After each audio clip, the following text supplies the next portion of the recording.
الحمدللہ وکفا والصلاة والسلام علی عبادہ الذین اصطفا خصوصاً علی افضلہم وخاتم النبیین محمد الامین وعلی آلہ وصحبہ اجمعین اما بعد فقد قال اللہ تبارک وتعالی کما ورد فی سورة القدر اعوذ باللہ من الشیطان الرجیم بسم اللہ الرحمن الرحیم انا انزلناہ فی لیلۃ القدر وما ادراک ما لیلۃ القدر لیلۃ القدر خیر من الف شہر تنزل الملائکۃ والروح فیہا بإذن ربہم من کل امر سلام ہی حتی مطلع الفجر وقال تبارک وتعالی کما ورد فی اول سورة الدخان حامیم والکتاب المبین انا انزلناہ فی لیلۃ مبارکۃ انا کنا منذرین فیہا یفرق کل امر حکیم امرا من عندنا انا کنا مرسلین رحمتا من ربک انہ هو السمیع العلیم صدق اللہ العظیم رب اشرح لی صدری ویسر لی امری واحلل عقدۃ من لسانی یفقہوا قولی اللہم ربنا الہمنا رشدنا واعذنا من شرور انفسنا اللہم ارنا الحق حقا وارزقنا اتباعه وارنا الباطل باطلا وارزقنا اجتنابه اللہم ارحمنا بالقرآن العظیم واجعلہ لنا اماما ونورا وہدا ورحمہ اللہم ذکرنا منہ ما نسینا وعلمنا منہ ما جہلنا وارزقنا تلاوتہ آناء اللیل وآناء النہار واجعلہ لنا حجتا یا رب العالمین آمین۔ چونکہ 3 ہفتوں کا وقفہ درمیان میں پڑ گیا ہے، لہذا بعض تمہیدی مضامین جو اس سے پہلے متعدد مرتبہ بیان ہو چکے ہیں ان کا ایک اجمالی اعادہ ضروری ہے۔ آپ کو یاد ہوگا کہ سورۃ التکویر کے بعد سے لے کر اب تک ہمارے اس درس قرآن کے سلسلے میں 4 سوروں کا ذکر آیا ہے، تکرار کے ساتھ، اعادے کے ساتھ۔ اس میں سب سے مرکزی 4 سورہ تو وہ تھا جسے میں نے بہت پہلے، کم و بیش 15-20 سال پہلے، ایک نام جس کے لیے تجویز کیا تھا 4 سورہ نور و ظلمت، سورۃ الشمس، سورۃ اللیل، سورۃ الضحیٰ اور سورۃ الانشراح۔ لیکن جیسے کہ اس دوران میں غور کرنے کا موقع ہوا تو یہ بات منکشف ہوئی کہ صرف یہ 4 سورہ نہیں بلکہ اس سے پہلے بھی 2-4 سورے اور اس کے بعد بھی 2-4 سورے بہت نمایاں ہیں اس آخری پارے میں۔ 4 سورے سے مراد کیا ہے؟ یہ بات تو ہمارے پورے مطالعہ قرآن میں بارہا آئی ہے کہ اکثر و بیشتر صورتیں قرآن حکیم کی جوڑوں کی شکل میں 2 صورتیں مل کر ایک مضمون کی تکمیل کرتی ہیں، یا یوں کہہ سکتے ہیں کہ تصویر کے 2 رخ ہوتے ہیں، ایک رخ ایک صورت میں آ جاتا ہے، دوسرا رخ دوسرے صورت میں آ جاتا ہے۔ اس کو آپ نسبت زوجیت سے تعبیر کر سکتے ہیں، جب 2 چیزیں مل کر کسی مقصد کی تکمیل کر رہی ہیں۔ یہ معاملہ تو پورے قرآن حکیم میں بہت نمایاں ہے۔ بعض صورتیں ہیں منفرد مزاج کی، لیکن یہ کہ اکثر و بیشتر صورتیں جوڑوں کی شکل میں ہیں، کہیں وہ بہت ہی زیادہ نمایاں ہے معاملہ، کہیں ذرا خفی ہے۔ لیکن یہ کہ آخری پارے میں یہ 20 صورتیں سورۃ التکویر سے شروع ہو کر سورۃ البینہ پر، سورہ بینہ اب ہم انشاءاللہ اگلے ہفتے پڑھ لیں گے، تو یہ 5-4 سورے گویا کہ ہم ان کا مطالعہ مکمل کر رہے ہیں۔ ان میں جو یہ 4 صورتیں مختلف چھوٹے چھوٹے گروپس کی شکل میں آئی ہیں، ان میں بھی ظاہر ہے کہ 2 صورتوں کے مابین تو وہی نسبت زوجیت ہے، پہلی دوسری یہ ایک جوڑے کی شکل میں ہر 4 سورے میں، پھر تیسری اور چوتھی یہ بھی ایک جوڑے کی صورت میں۔ لیکن غور کرنے سے نظر آتا ہے کہ ان میں بعض مناسبتیں اور بعض ربط جو ہیں وہ مثلاً اس چہار سورے کی پہلی اور آخری صورت کے مابین ہیں، یا پہلی اور تیسری صورت کے مابین مشابہتیں ہیں، یا دوسری اور تیسری کے مابین مشابہتیں ہیں، یا دوسری اور چوتھی کے مابین مشابہت ہیں۔ تو دو دو جوڑوں پر مشتمل یہ چہار سورے کہ جن میں واقعہ یہ ہے کہ مضمون کا ربط زیادہ نکھرتا ہے اگر انہیں چار صورتوں کے سب گروپس کی صورت میں سامنے رکھا جائے اور ان پر غور و فکر کیا جائے۔ یہ مضامین بار بار آ چکے ہیں، اس وقت صرف میں اجمالاً اعادہ کر رہا ہوں۔ صرف نوٹ کر لیجئے کہ سب سے پہلا چہار سورہ اس کا مضمون تھا قیامت اور آخرت۔ سورۃ التکویر جس کی مرکزی آیت تھی علمت نفس ما احضرت، سورۃ الانفطار جس کی مرکزی آیت تھی علمت نفس ما قدمت واخرت، سورۃ المطففین آخرت کا ذکر، قیامت کا ذکر، اور پھر سورۃ الانشقاق اس کا پھر وہی آغاز، جیسے اذا الشمس کورت، اذا السماء انفطرت، اذا السماء انشقت، درمیان میں تیسری صورت وہ آئی ہے کہ جس کا آغاز جو ہے وہ مختلف ہے اسلوب کے اعتبار سے، لیکن مضامین کے اندر ربط ہے۔ اس کے اعتبار سے چاروں صورتیں مل کر ایک چہار سورہ بنی اور ان کا عنوان بنا چہار سورہ قیامت و آخرت۔ اس کے بعد کا چہار سورہ سورۃ الاعلیٰ، سورۃ الغاشیہ، سورۃ الفجر، سورۃ البلد۔ اس کے لیے میں آج پہلی مرتبہ عنوان تجویز کر رہا ہوں چہار سورہ دعوت و حکمت۔ پہلے جوڑے میں زور ہے فذکر انما انت مذکر، فذکر ان نفعت الذکریٰ، دعوت دیتے رہیے، تذکیر کرتے رہیے، نصیحت کرتے رہیے، یاد دہانی کراتے رہیے۔ اور سورۃ الفجر اور سورۃ البلد اس میں نہایت اعلیٰ حکیمانہ مضامین بیان ہوئے، خاص طور پر ایک خاص جو ماحول تھا عرب کا، جو ان کا تاریخی، ثقافتی، تمدنی پس منظر تھا، ان کے جو خاص اخلاقی حالات تھے، ان کے پس منظر میں اعلیٰ حکیمانہ مضامین۔ اور سورۃ الاعلیٰ اور سورۃ الغاشیہ میں بھی نہایت اعلیٰ مضامین حکمت کے، سورۃ الاعلیٰ خاص طور پر، وہ تو گویا کہ بعد کی کم و بیش 12 صورتوں کے لیے پریزائڈنگ پوزیشن میں یہ مضامین میں بیان کر چکا ہوں۔ البتہ اس دوسرے چہار سورے کے لیے ایک عنوان میں نے آج تجویز کیا ہے چہار سورہ دعوت و حکمت۔ اس کے بعد وہ مرکزی چہار سورہ ہے جس کا میں ذکر کر چکا، ان میں تو ترتیب اور نسبت بہت ہی نمایاں، سورۃ الشمس، سورۃ اللیل، سورۃ الضحیٰ، سورۃ الانشراح۔ جیسا کہ میں عرض کر چکا ہوں کہ یہ عنوان جو ہے چہار سورے کا، یہ میرے ذہن میں آیا ہی ان چار صورتوں کے حوالے سے تھا، اور یہ اب سے کوئی 15-20 برس قبل کی بات ہے، کوئی آج کی بات نہیں، لیکن یہ مرکزی چہار سورہ ہے۔ اس کے بعد چہار سورہ نبوت و رسالت جس میں ہم اس وقت ہیں، سورۃ التین کے شروع میں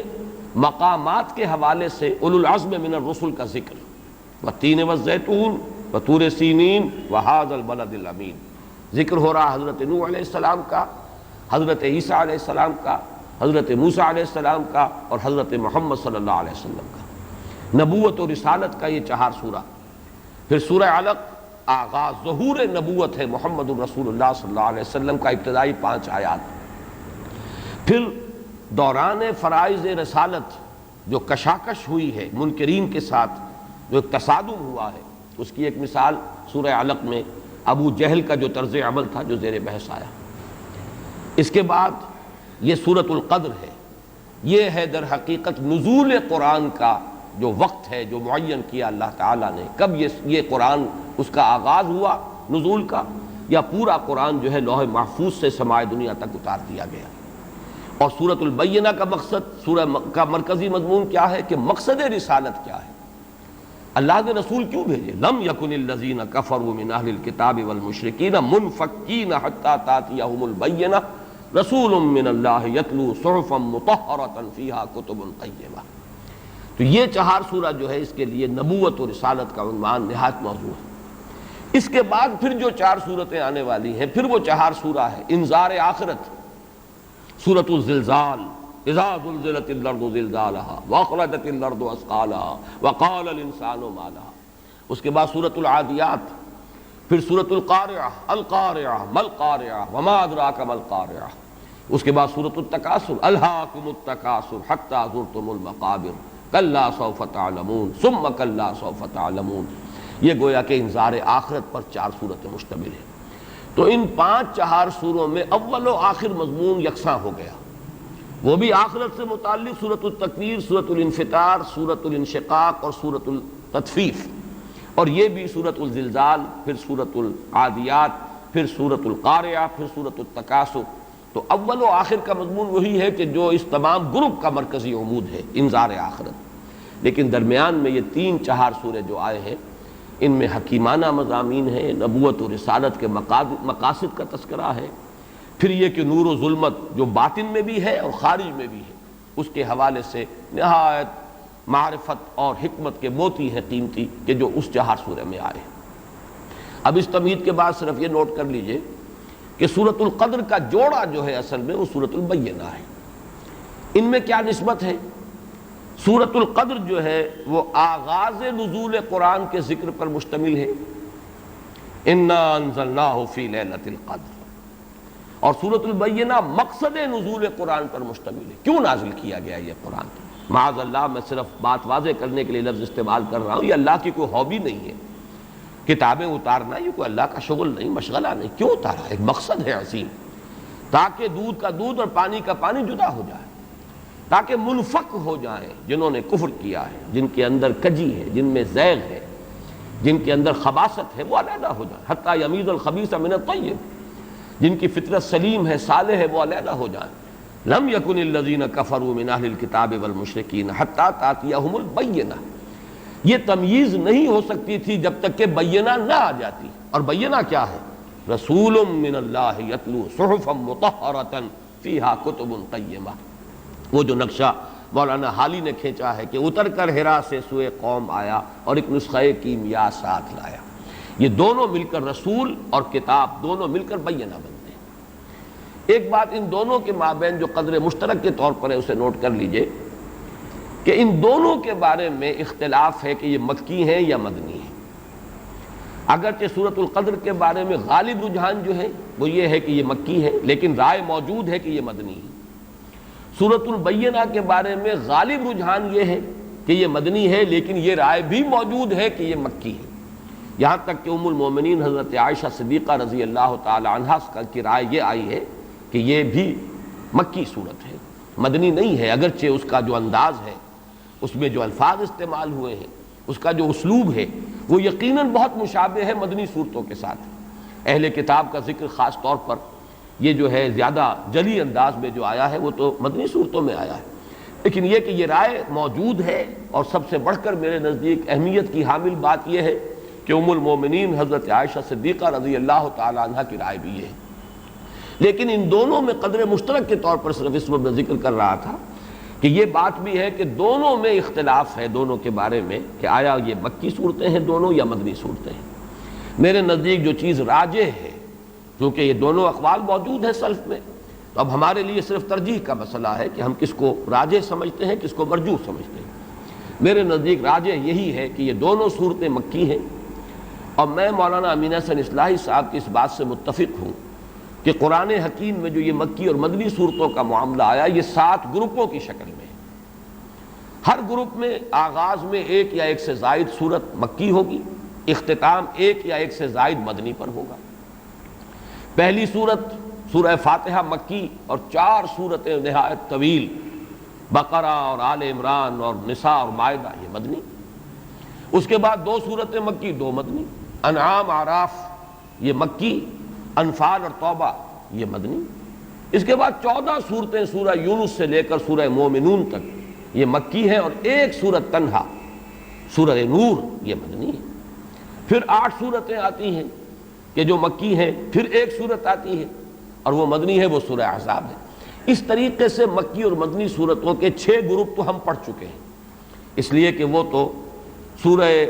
تحریم پر 6واں گروپ ختم ہو چکا تھا۔ اب یہ 7واں گروپ ہے، اور اگر یہ اصول صحیح ہے جو مجھے صحیح معلوم ہوتا ہے، اگرچہ یقینی طور پر تو بات نہیں کی جا سکتی،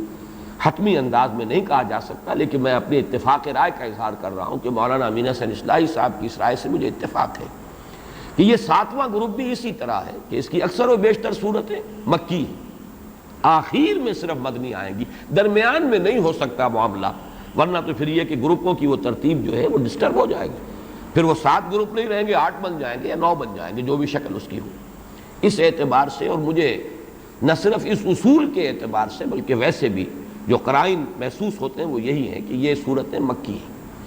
آخر میں جا کر میرا مولانا امین حسن اصلاحی صاحب سے ایک اختلاف ہے، لیکن جب وہاں ہم پہنچیں گے کہ آخری مدنی صورتیں کون کون سی ہیں، میں وہاں پھر اس اختلاف کو وہاں بیان کروں گا۔ اور یہ بات سمجھ لیجئے کہ اصول میں اتفاق کے باوجود اصول کی اپلیکیشن میں اختلاف ہو سکتا ہے۔ اصول ایک ہی ہے، لیکن یہ ہے کہ اس کا جب آپ انطباق کرتے ہیں کسی مسئلے میں، آپ کی رائے کچھ اور ہو سکتی ہے، کسی دوسرے شخص کی رائے کچھ اور ہو سکتی ہے، اور اس میں ہم حتمی اور یقینی طور پر کچھ نہیں کہہ سکتے، واللہ عالم کہہ کر ہمیں اپنی رائے ظاہر کرنی چاہیے۔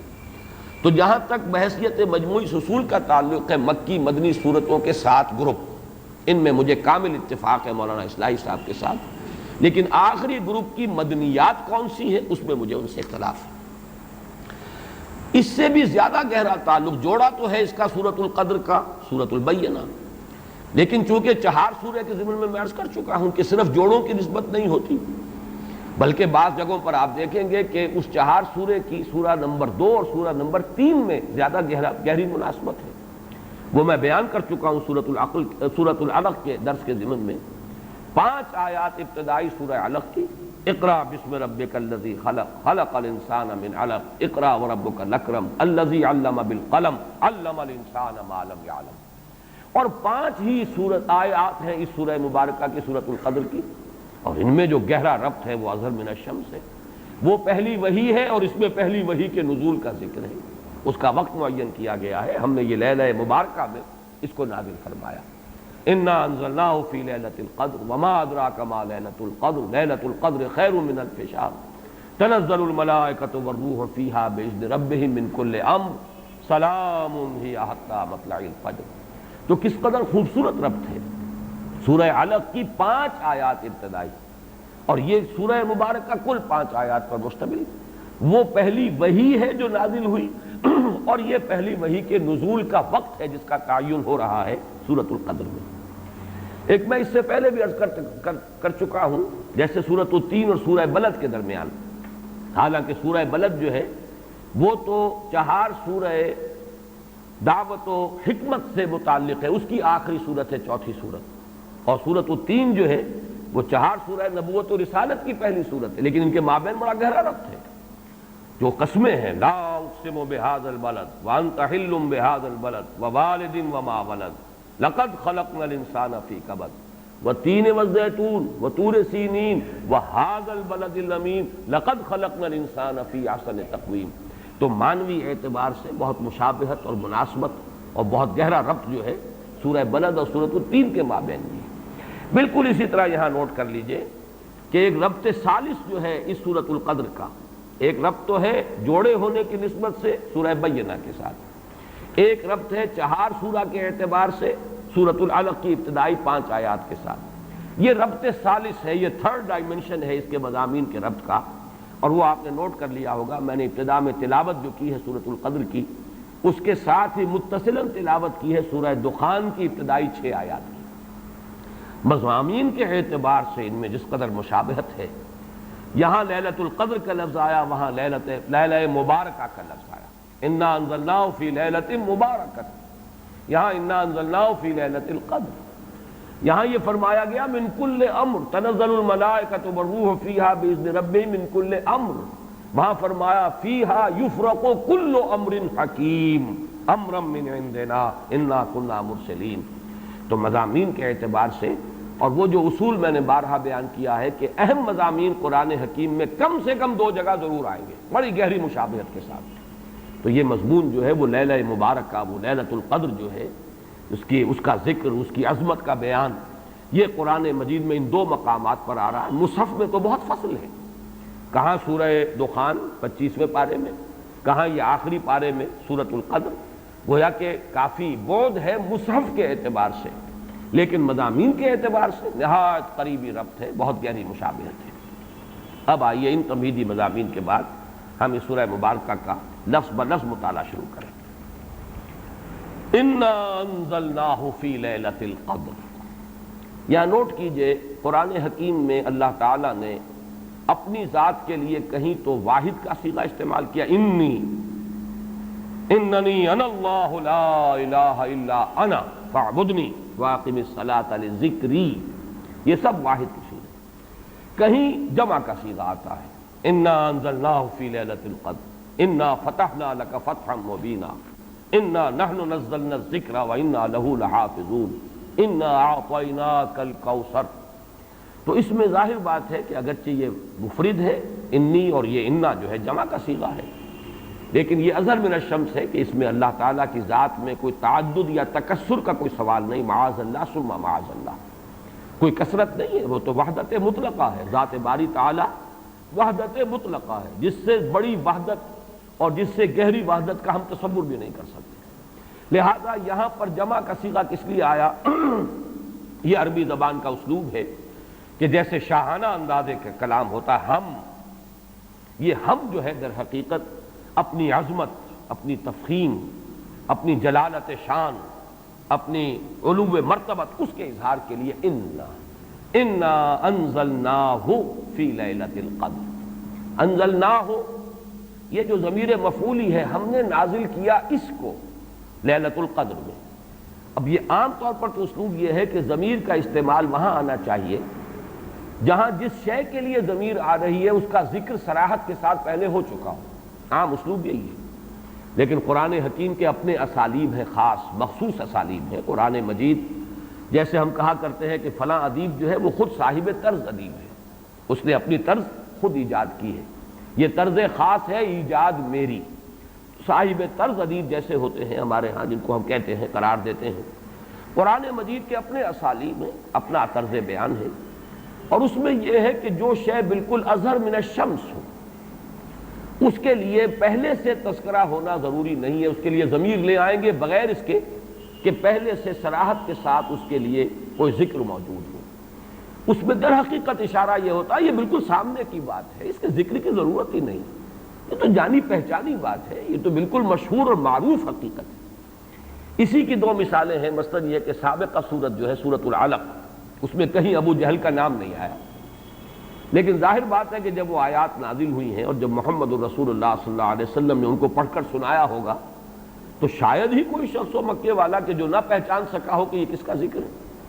ارایت الذی ینہا عبدا اذا صلی، ارایت ان کان علی الہدی او امر بالتقوی، ارایت ان کذب وتولی، الم یعلم بان اللہ یری۔ ظاہر بات ہے اظہر من الشمس ہے تو نام لینے کی ضرورت نہیں۔ اسی طریقے سے مثلاً اسلوب جو ہے بہت نمایاں ہو کر آیا ہے سورہ واقعہ کے آخری رکوع میں، کلا اذا بلغت الحلقوم فلولا اذا بلغت الحلقوم۔ تو کیوں نہیں ایسا ہوتا کہ جب وہ پہنچ جاتی ہے حلق تک، حلقوم تک، کیا پہنچ جاتی ہے؟ اب یہاں پہ اظہر من الشمس سے مراد ہے عالم نزا میں، جبکہ جان آ کر ہنسلی میں پھنس جاتی ہے۔ یہاں گھنگرو بولتا ہے اصل میں، حتی اذا بلغت الحلقوم، یہ آخری وقت جو ہے معلوم ہوتا ہے کہ یہاں کوئی آواز آ رہی ہے اور جان یہاں آ کر پھنس گئی، لیکن یہاں جان کا یا نفس کا کہیں لفظ نہیں آیا۔ نا فلولا اذا بلغت الحلقوم وانتم حينئذ تنظرون ونحن اقرب اليه منكم ولكن لا تبصرون فلولا ان كنتم غير مدينين ترجعونها ان كنتم صادقين۔ اب یہاں پر بھی لفظاً کوئی ذکر نہیں ہے کہ کس شے کے لیے یہ لفظ استعمال ہو رہا ہے، لیکن اس کے مشہور و معروف اور اظہر من الشمس ہونے کے اعتبار سے وہ جو عام قاعدہ ہے اس کے خلاف یہاں پر بغیر اس کی صراحت کے تذکرے کے ضمیر کا استعمال ہو گیا۔ انا انزلناہ فی لیلۃ القدر۔ اس میں ایک بات اور نوٹ کیجئے کہ در حقیقت کسی شے کا اس طرح تذکرہ نہ کرنا یہ خود اس کی عظمت کی دلیل ہے۔ گویا کہ یہاں پر نہ صرف یہ کہ قرآن کے لیے اس ہو کا ضمیر جو ہے اس کی انا انزلناہ ہو، یہ قرآن کے اپنے مخصوص اسلوب کے مطابق آئی ہے، بلکہ اس میں قرآن کی عظمت کی طرف اشارہ ہے، اس لیے کہ جو صاحب عظمت ہستی ہو اس کا نام نہیں لیا جاتا، بلکہ اس کی طرف آ جناب، آ حضور، یہ الفاظ جو ہیں یہ اسی لیے اختیار کیے گئے ہیں اور ایجاد کیے گئے ہیں کہ عظیم ہستی صاحب مرتبہ کوئی شخصیت ہے، اس کا نام نہیں لیا جاتا، اس کی طرف اشارے کیے جاتے ہیں۔ انا انزلناہ، ہم نے اسے نازل فرمایا۔ معلوم یہ ہوا کہ اس میں عظمت قرآن کی طرف بھی ایک اشارہ کیا جا رہا ہے۔ پھر اس میں عظمت قرآن جو ہے اس کے دو اور اسلوب ہیں جو اس میں سامنے آئے۔ انا انزلناہ فی لیلۃ القدر، ہم نے خود نازل کیا اس کو۔ حالانکہ ہمیں معلوم ہے کہ یہ نزول جو ہوا ہے محمد رسول اللہ صلی اللہ علیہ وسلم پر بواسطہ ملک ہوا ہے، جبرائیل کے ذریعے سے۔ فَإِنَّهُ نَزَّلَهُ عَلَىٰ قَلْبِكَ، اس نے نازل کیا اس قرآن کو اے نبی آپ کے دل پر۔ نزل بہ الروح الامین علی قلبک، اس کو لے کر نازل ہوئے یا اس کو نازل کیا ہے روح الامین نے۔ تو معلوم یہ ہوا کہ فرشتہ درمیان میں ہے، لیکن یہ جیسے کہ کہا گیا انہ لقول رسول کریم ذی قوت عند ذی العرش مکین مطاع ثم امین، یہ سورہ تکویر میں یہ مضمون آ چکا ہے، اور آج کئی مرتبہ اس سورت کا نام ہم نے لیا ہے 4 سوروں کی تعیین کے ضمن میں۔ تو یہ سب کچھ کس لیے کہ معین طور پر یہ بات واضح ہو جائے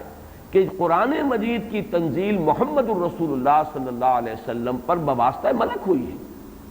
لیکن یہاں اس واسطے کو ہٹا کر بات کی جا رہی اِنَّا أَنزَلْنَاهُ فِي لَيْلَةِ الْقَدْرِ، تاکہ یہ اللہ تعالیٰ کی ذات کے ساتھ اس کی جو نسبت خصوصی ہے وہ نمایاں ہو، اور اس سے قرآن مجید کی بھی عظمت جو ہے وہ اور اجاگر ہو کر اور نکھر کر اور ظاہر ہو کر سامنے آ جائے۔ اسی طریقے سے اس کا ایک اور اسلوب بھی ہے کہ وقت نزول جو ہے لیلۃ القدر،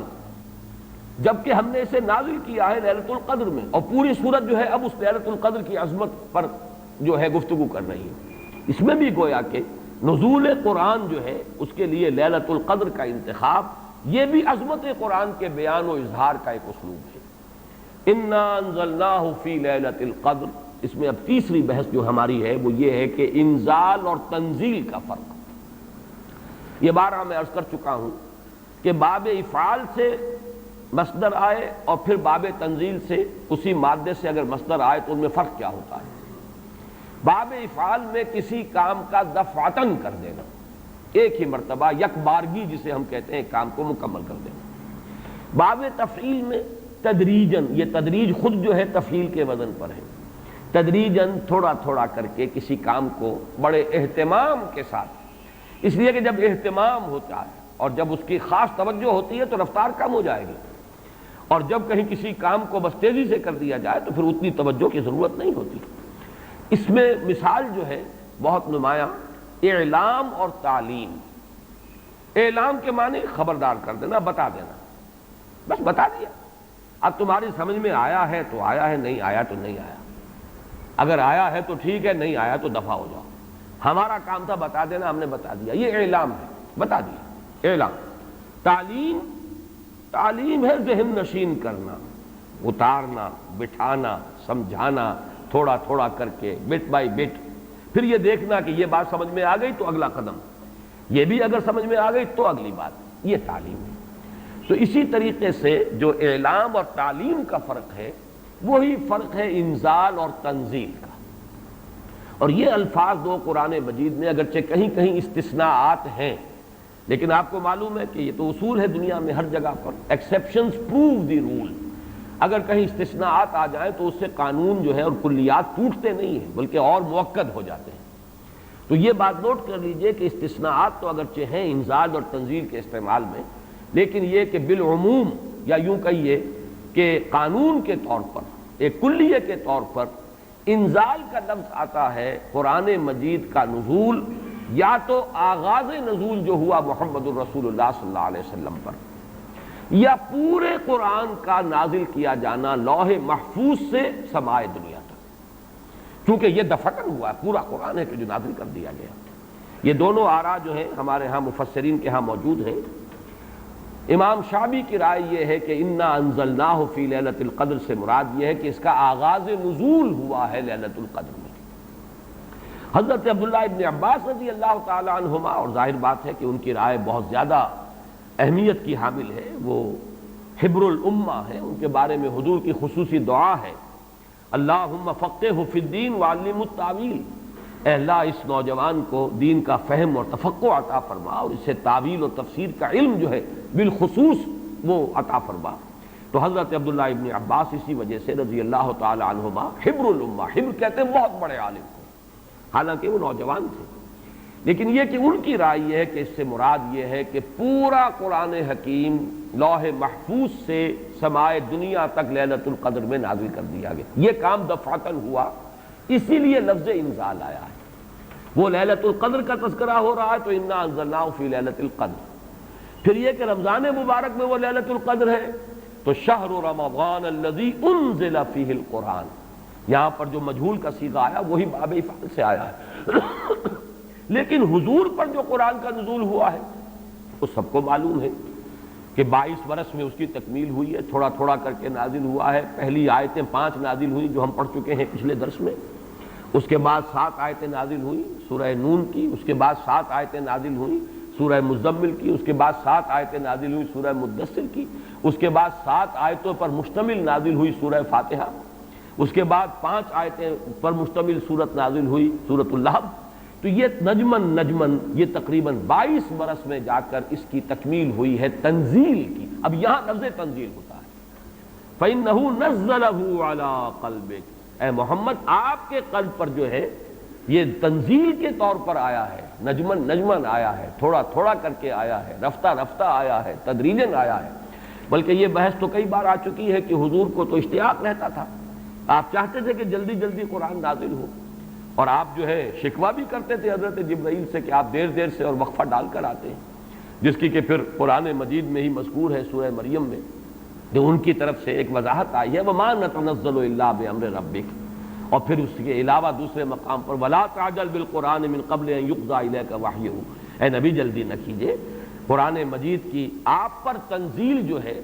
اس کے اندر جو وقت اور جو اس کے اندر وقفے ہیں یہ اللہ تعالیٰ کی حکمت کے تحت ہیں اور ان کے اندر حکمت مثمر ہے، لہذا آپ جلدی نہ کیجئے. وَلَا تَعْجَلْ بِالْقُرْآنِ مِنْ قَبْلِ أَنْ يُقْضَىٰ إِلَيْكَ وَحْيُهُ. تو اس اعتبار سے نوٹ کر لیجئے کہ تنزیل جو ہے وہ محمد الرسول اللہ صلی اللہ علیہ وسلم پر نزول قرآن کے لیے، اور انزال ہے قرآن مجید کا دفعتاً نازل ہو جانا.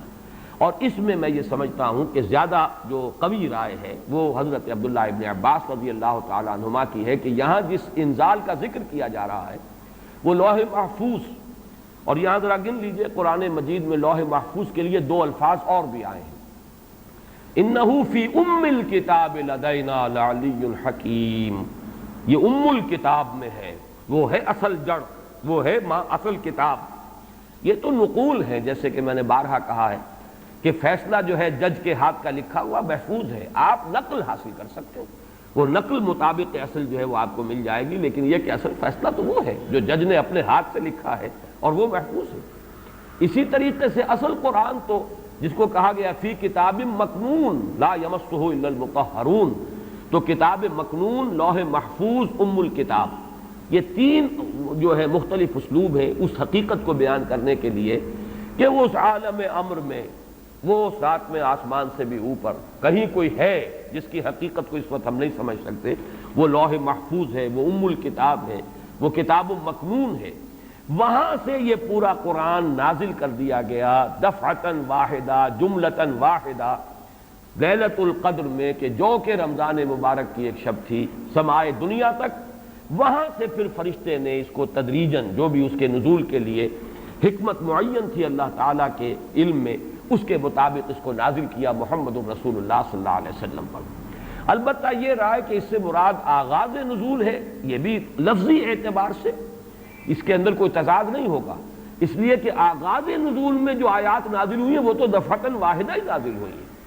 اقرأ بسم ربک الذی خلق، خلق الانسان من علق، اقرأ وربک الاکرم الذی علم بالقلم، علم الانسان ما لم یعلم. تو یہ تو ظاہر ہے کہ ایک ہی وقت میں 5 آیات نازل ہوئیں، لہذا امام شافعی کی رائے جو ہے وہ بھی جہاں تک کہ لغوی بحث ہے اس کے اعتبار سے اس کو رد نہیں کیا جا سکتا. لیکن یہ کہ جیسا کہ میں نے عرض کیا ہمارے لیے زیادہ اہمیت کا قول جو ہے وہ حضرت عبداللہ ابن عباس کا ہے رضی اللہ تعالی عنہما. اب آئیے لیلۃ القدر، انا انزلناہ فی لیلۃ القدر. اس میں قدر سے مراد کیا ہے؟ قدر کی رات. بعض حضرات نے تو بڑی آسانی کی ہے کہ ترجمے میں کہہ دیا ہم نے اسے شب قدر میں نازل کیا. ظاہر بات ہے کہ ترجمے میں تو آسان ہے، لیل کی جگہ شب کا لفظ لے آئیے اور اس کے ساتھ قدر کے لفظ کو جو کا تو رکھ دیجئے. یہی وجہ ہے کہ اردو میں ترجمہ کرنا، اردو میں درس دینا قرآن کا بہت آسان ہے، لیکن کوئی ایسی اجنبی زبان ہو کہ جس کے الفاظ سرے سے مناسبت نہ رکھتے ہوں عربی زبان کے الفاظ کے ساتھ، وہاں بہت مشکل ہو جاتا ہے. اب اگر آپ انگریزی میں ٹرانسلیٹ کریں گے اس کو تو آپ کو کوئی مفہوم معین کرنا پڑے گا، کوئی ایک لفظ سلیکٹ کرنا پڑے گا، آپ قدر کے لفظ کو تو وہاں پر ریٹین نہیں کر سکتے، تو بہت مشکل ہو جائے گا ان زبانوں میں، چونکہ ہماری زبان جو ہے اس میں تو اکثر و بیشتر اصطلاحات جو ہیں وہ تو قرآن مجید کی جوں کی تو منتقل ہو گئی۔ تقویٰ کا لفظ ہے تو جوں کا تو ہے، ایمان کا لفظ ہے تو جوں کا تو ہے۔ اس اعتبار سے اردو میں ترجمہ یا اردو میں درس قرآن دینا بہت آسان ہے، لیکن کسی اور زبان میں کہ جس کا کوئی بھی ربط نہ ہو اردو کے ساتھ، عربی کے ساتھ، فارسی کے ساتھ، بہت مشکل ہے۔ اس قدر سے مراد کیا ہے؟ اس کے ضمن میں 3 آراء ہیں کہ جو ملتی ہیں، 2 بہت مشہور ہیں، تیسری ذرا ایک شاذ رائے ہے، لیکن یہ کہ بہرحال وہ بھی میں چاہتا ہوں کہ آپ کے علم میں آ جائے۔ قدر سے مراد ایک تو یہ ہے کہ یہ تقدیر الامور، یہ رات وہ ہے کہ جس میں 1 سال کے لیے مقادیر اور تقدیروں کا تعین ہو جاتا ہے۔ اگرچہ ایک لفظ میں نے استعمال غلط کر دیا اس جملے میں، تعین تو وہ ہو چکا ہے ازل میں، اللہ تعالیٰ کے علم ازلی میں تو وہ چیزیں پہلے سے موجود ہیں، کب کس وقت کس شے کو ظہور پذیر ہونا ہے،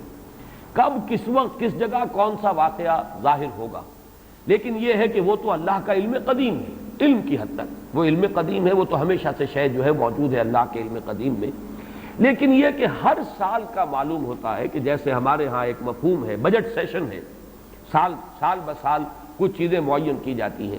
اس اعتبار سے ہر سال یہ ایک شب آتی ہے کہ جس میں اس سال سے متعلق امور فرشتوں کے حوالے کر دیے جاتے ہیں۔ اس اصل جو ہے ام الکتاب سے یوں سمجھ لیجئے، ام الکتاب اب یہاں میں لفظ استعمال کر رہا ہوں، اللہ تعالیٰ کا علم قدیم،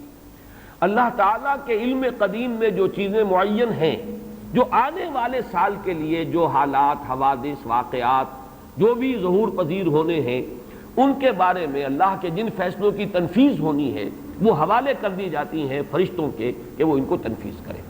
یہ گویا کہ تقدیر کی رات ہے، لیلۃ القدر، یعنی وہ رات جس میں تقدیر الامور، تمام معاملات جو ہیں ان کا معاملہ طے کر دیا جاتا ہے، اور اس کی تائید ہوتی ہے وہ سورہ دخان کی آیت سے فیہا یفرق کل امر حکیم، اور اس آیت میں جو لفظ آیا وہ بہت پیارا آیا، یفرق، اس رات میں ہر بات جو پختہ ہے وہ جدا کر دی جاتی ہے۔ فرق کے معنی جدا کرنا، فرق علیحدہ کر دینا، فرق کے معنی ہے کسی شے کے ٹکڑے کر دینا، وہ فرق ہوگا۔ فرقوا دینہم، انہوں نے اپنے دین کے ٹکڑے کر دیے، کسی شے کو، کسی جز کو کل سے جدا کرنا، یہ فرق ہوگا۔ تو معلوم ہوا فیہا یفرق کل امر حکیم۔ میں آج سوچ رہا تھا تو انگریزی کا ایک لفظ بہترین ذہن میں آیا، ایشو ہو جانا، ایک شے ایشو کر دی جاتی، اب یہ آرڈرز ایشو ہو گئے، طے ہے علم قدیم میں، اللہ تعالیٰ کا وہ علم قدیم جو ازلی ہے اس میں تو وہ چیزیں ہیں، لیکن اس سال کے لیے وہ آرڈرز ایشو کر دیے گئے، فیہا یفرق کل امر حکیم امرا من عندنا، ہمارے پاس سے ان معاملات کا معاملہ جو ہے فیصلہ ہوتا ہے، کوئی اور طاقت نہیں ہے فیصلہ کرنے والی، وہ فیصلے ہمارے ہی ہیں، ہمارے ہی پاس سے وہ فیصلے جو ہیں صادر ہوتے ہیں۔ لیکن یہ کہ اس شب میں لیلہ مبارکہ اسے کہا گیا، انا انزلناہ فی لیلۃ مبارکۃ انا کنا منذرین فیہا یفرق کل امر حکیم امرا من عندنا انا کنا مرسلین، وہ ہمارے پاس سے وہ فیصلے جو ہیں وہ صادر ہو کر اور حوالے کر دیے جاتے ہیں، گویا کہ آپ جیسے کہتے ہیں آرڈر ایشو ہو گئے، آپ کے تبادلے کے یا آپ کی ترقی کا جو حکم ہے ایشو ہو گیا۔ تو یہ گویا کہ یہ 1 سال کا معاملہ، اور اس کے ساتھ ہی نوٹ کر لیجئے قرآن حکیم میں معلوم ہوتا ہے کہ اللہ تعالیٰ کے ہاں سے یہ فیصلے جو ہیں قضاء و قدر کے اور جو بھی اللہ کے احکام ہیں ان کی تنفیذ، تدبیر امر، اس کے لیے بھی کئی لیولز معین ہیں۔ چنانچہ سورہ سجدہ میں جو فرمایا گیا ہے وہ تو یہ ہے کہ 1000 سال کا معاملہ طے ہو جاتا ہے، یدبر الامر من السماء الى الارض ثم يعرج الیہ فی یوم کان مقدارہ 1000 سنۃ مما تعدون، تمہاری تعداد اور تمہاری گنتی اور تمہارے حساب اور تمہاری تقویم سے جو 1000 سال بنتے ہیں، اللہ تعالیٰ کی تدبیر امر اس کے حساب سے ہوتی ہے، اور پھر اس کی تکمیل کے بعد پھر ملائکہ جو ہے اس کی جو رپورٹ ہے وہ لے کر اللہ تعالیٰ کے حضور میں حاضر ہوتے ہیں۔ یہ کہا جا سکتا ہے کہ جیسے ہم یہ سمجھتے ہیں کہ 7 آسمان ہیں، ان 7 آسمانوں کے ساتھ اللہ تعالیٰ کا یہ جو تدبیر امر کا معاملہ ہے کہ جو سمائے دنیا ہے اس پر وہ سالانہ ایشو ہو رہے ہوں احکام، قضاء و قدر کے، اور وہی ہے کہ جو پھر اس سال کے دوران ان کی تنفیذ ہو جاتی ہے، اور اگر اس سے آگے 100 برس کی کوئی پلاننگ ہے تو وہ دوسرے کہیں آسمان پر ہو، اور اس سے اوپر اگر کوئی 1000 برس کی پلاننگ ہے تو وہ اس سے کہیں اوپر کے آسمان پر ہو، اور اگر اس سے اوپر 10,000 برس کی کوئی پلاننگ ہے تو اس سے اوپر کے آسمان پر ہو۔ یہ سارے معاملات عین ممکن ہیں، یہ عالم امر کی وہ باتیں ہیں جن کو صحیح طور پر سمجھنا ہم صرف اشارات کے حوالے سے کوئی دھندلا سا تصور قائم کر سکتے ہیں کہ قرآن ایک طرف یہ بھی کہہ رہا ہے یدبر الامر من السماء الى الارض ثم يعرج الیہ فی یوم کان مقدارہ الف سنۃ مما تعدون۔ سورہ معارج میں یہ بھی ہے تعرج الملائکۃ والروح الیہ فیہا، اس میں فی یوم کان مقدارہ 50,000 سنہ، 50,000 برس کا بھی ایک دن ہے اللہ کا۔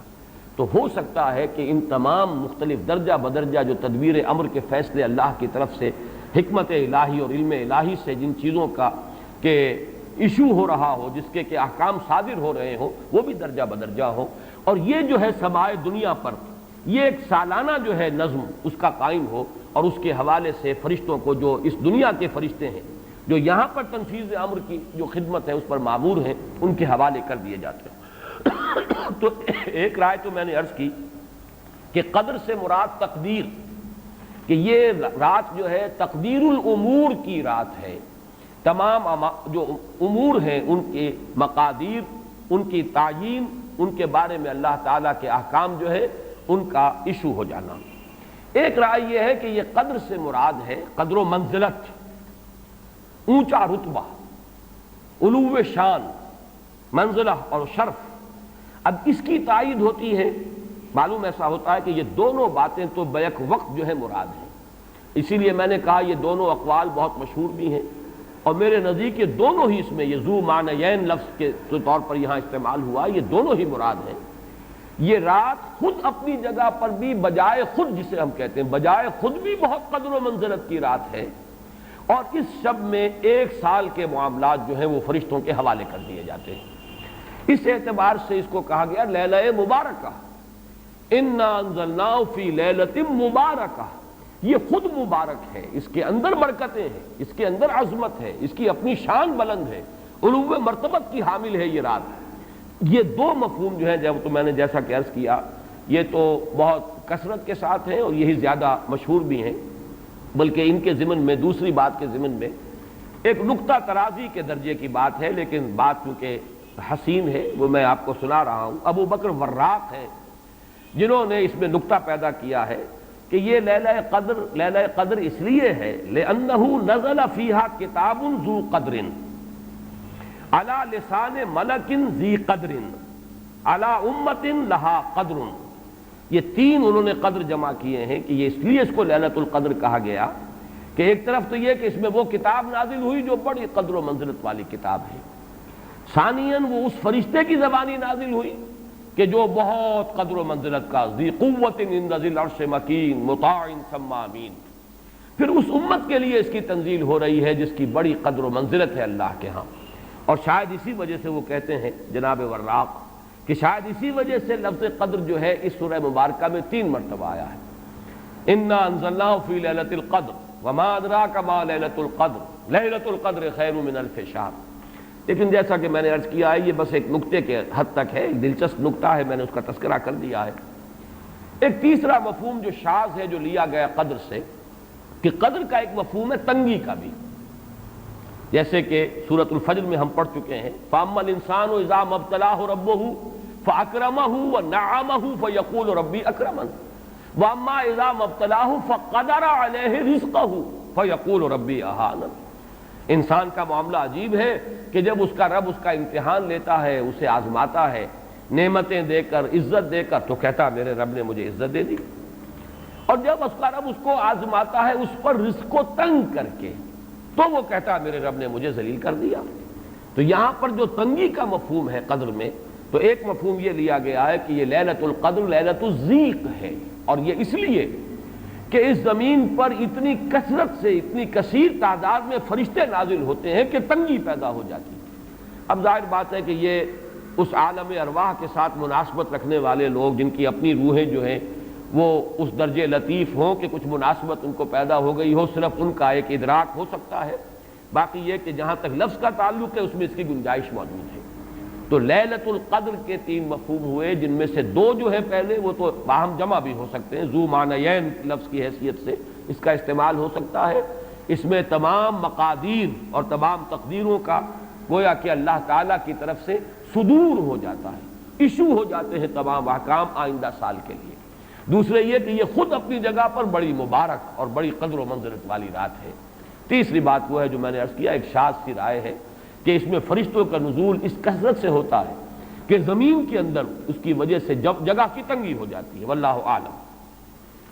اب اس کے بعد فرمایا وما ادراک ما لیلۃ القدر۔ یہ ما ادراک اور ما یدریک، اس کے بارے میں بعض حضرات کی ایک رائے ہے جو شاید اس سے پہلے اتنی وضاحت سے میں نے کبھی بیان نہ کی ہو، آج اس کو نوٹ کر لیجئے۔ عموماً تو مفسرین دونوں کا مفہوم ایک ہی لیتے ہیں، یعنی آپ کو کیا معلوم، آپ کو کس نے بتایا، گویا کہ نفی ہے کہ آپ کا اندازہ نہیں ہو سکتا کہ وہ کیا شے ہے، وہ لیلۃ القدر کی عظمت کیا ہے۔ لیکن بعض حضرات نے یہ فرق کیا ہے کہ جب یہ فعل ماضی میں آتا ہے وما ادراکا، اس میں مراد یہ کہ آپ کو خوب معلوم ہے، کیا ہی معلوم ہے آپ کو کہ اس کی قدر و قیمت کیا ہے۔ یعنی اس میں گویا کہ نبی اکرم صلی اللہ علیہ وسلم کے لیے نفی نہیں بلکہ اثبات۔ القارعہ وما ادراک ما القارعہ، القارعہ ما القارعہ وما ادراک ما القارعہ، گویا کہ اثبات ہوتا ہے کہ آپ کو خوب معلوم ہے کہ قارعہ کیا ہے۔ لیکن یہ کہ جہاں ما یدریک آتا ہے وما یدریک لعلہ یزکا او یذکر فتنفع الذکرى، جہاں فعل مضارع آئے گا وہاں در حقیقت وہ مفہوم ہوگا کہ یہ بات حضور صلی اللہ علیہ وسلم کے علم میں نہیں ہے۔ آپ کو کیا معلوم، ہو سکتا ہے کہ وہ نصیحت اخذ کرتا، اس کو تزکیہ حاصل کر لیتا، تو اس کے اندر تو نفی ہو سکتی ہے کہ اس وقت آپ کے علم میں وہ بات نہیں ہے۔ لیکن یہ بھی ایک تو یہ کہ ایک علمی نکتہ ہے اور اس میں ذرا باریک قسم کی نحوی بحث ہے۔ میں خود اپنا مقام یہ نہیں سمجھتا کہ اس قسم کی باریک نحوی بحثوں میں کوئی حتمی رائے قائم کروں۔ دوسرے یہ کہ اس سے ہماری حد تک کوئی فرق واقع نہیں ہوتا۔ فرق اگر واقع ہوتا ہے تو محمد الرسول اللہ صلی اللہ علیہ وسلم کے بارے میں واقع ہوتا ہے کہ اگر وما ادراک آیا ہے تو گویا کہ اس بات ہے کہ حضور کے علم میں وہ بات ہے، اور وما یدریک ہے تو گویا کہ اس میں نفی ہے کہ وہ بات حضور کے علم میں نہیں ہے۔ لیکن ہمارے لیے تو دونوں حالتوں میں نفی ہی نفی ہے، ہمیں کیا معلوم قارعہ کی اصل حقیقت ہمیں کیا اندازہ ہو سکتا ہے، لیلۃ القدر کی اصل عظمت کا ہمیں کیا اندازہ ہو سکتا ہے، قرآن کی عظمت و فضیلت کا ہمیں کیا اندازہ ہو سکتا ہے۔ ہمارے اعتبار سے وہ بحث جو ہے وہ محض ایک اکیڈمک اور ایک علمی بحث بن کر رہ جاتی ہے، اس کا کوئی فرق واقع نہیں ہوتا۔ اب اس کے بعد سوال پیدا ہوتا ہے کہ یہ رات جو ہے مخفی کیوں رکھی گئی، تعین کے ساتھ کچھ معلوم نہیں، یہ رات کون سی رات ہے، کون سی رات ہے، اس کا جواب تو میں بعد میں دوں گا کہ اس میں جو آراء ہیں مختلف، لیکن یہ کہ اس کو کیوں مخفی رکھا گیا، اس پر کچھ پیاری باتیں ہیں جو مفسرین نے کہی ہیں۔ پہلی بات تو یہ کہ جتنی عظیم چیزیں ہیں ان سب کو مخفی رکھا گیا۔ قیامت کب آئے گی، مخفی ہے، آئے گی یہ یقینی ہے، کب آئے گی یہ تو ان امور میں سے ہے کہ جس کا علم نبی اکرم صلی اللہ علیہ وسلم کو بھی نہیں دیا گیا، جبرائیل کو بھی نہیں دیا گیا۔ چنانچہ حدیث جبرائیل میں واضح طور پر الفاظ موجود ہیں وَمَا الْمَسْئُولُ عَنْهَا بِأَعْلَمَ مِنَ السَّائِلِ، کچھ معلوم نہیں، نہ سائل کو معلوم نہ مسئول کو معلوم قیامت کب آئے گی۔ اب یہ عظیم حقیقت مخفی رکھا گیا اور اس کا خاص طور پر ذکر کیا گیا سورہ طٰہٰ میں، اکاد اخفیہا لتجزا کل نفس بما تسعی۔ اگر تعین کر دیا جاتا تو جو قریب کے زمانے کے لوگ ہوتے وہ تو خوب پھر محنت کرتے آخرت کے لیے، اور ذرا فاصلے والے ہوتے وہ ذرا تساہل کرتے اس کے بارے میں۔ اس کو رکھا گیا ہے، تلوار لٹکی ہوئی ہے، کسی بھی وقت گر سکتی ہے، یہ جیسے گلوٹین کبھی اگر آپ نے دیکھا ہو جس طریقے سے کہ اس کا چھرا گرتا ہے، کسی بھی وقت گر سکتی ہے، لہٰذا ہر وقت چوکس رہو، چوکنے رہو، جیسے کہ صحابہ کرام کی شان معلوم ہوتی ہے بعض روایات سے کہ ذرا تیز ہوا چلتی تھی تو وہ سمجھتے تھے کہ قیامت آ گئی۔ اس درجے استحضار تھا اعصاب کے اوپر، اس کا اتنا اثر تھا کہ ذرا تیز جھکڑ چلا اور انہوں نے سمجھا قیامت آ گئی۔ تو اس طریقے سے قیامت کو مخفی رکھا گیا۔ اکاد اخفیہا لتجزا کل نفس بما تسعی، نہ آج سے 100 برس پہلے والوں کو معلوم تھا کہ قیامت کب آئے گی، نہ آج والوں کو معلوم ہے، نہ اگر ابھی دنیا کی عمر ہے ابھی 100 برس اور تو قیامت سے ایک دن پہلے بھی شاید یقینی طور پر معلوم نہ ہو سکے کہ کل قیامت آ رہی ہے، تاکہ ہر وقت جو ہے امتحان اتنا ہی شدید رہے، اتنا ہی کڑا امتحان رہے ہر ایک کے لیے، لِتُجْزَا كُلُّ نَفْسٍ بِمَا تَجْزَا بِمَا تَسْعَىٰ، تاکہ ہر ذی نفس کو بدلہ ملے اس کی سعی کے مطابق۔ اسی طریقے سے موت کا وقت معلوم نہیں، وَمَا تَدْرِي نَفْسٌ بِأَيِّ أَرْضٍ تَمُوتُ، کہاں موت آئے گی کچھ معلوم نہیں، کہاں موت آئے گی، کب موت آئے گی کچھ معلوم نہیں۔ اسی طرح نوٹ کیجئے صلاۃ وسطیٰ، حافظوا علی الصلوات والصلاۃ الوسطیٰ معین نہیں ہے، اس کے لیے آراء اگرچہ ہے، اکثر آراء جمع ہو گئی ہیں صلاۃ العصر کے بارے میں، لیکن تعین سے حتمی طور پر نہیں کہہ سکتے۔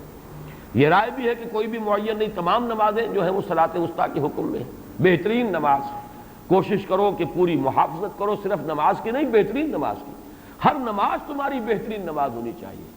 ہر روز روز عید ہو، ہر شب شب برات۔ اگر اللہ تعالیٰ کے ساتھ کوئی قلبی ربط ہے تو ہر دن جو گزر رہا ہے وہ روز عید ہے، اور ہر شب جو گزر رہی ہے وہ شب برات ہے۔ لیکن اگر وہ کہ انسان کو غفلت ان کے قلب پر طاری ہے تو وہ عید کا دن بھی اس کے لیے ایک عام دن ہے، اور شب برات بھی اس کے لیے ویسی ہی ایک رات ہے جیسی کہ ہر روز آتی ہے اور چلی جاتی ہے۔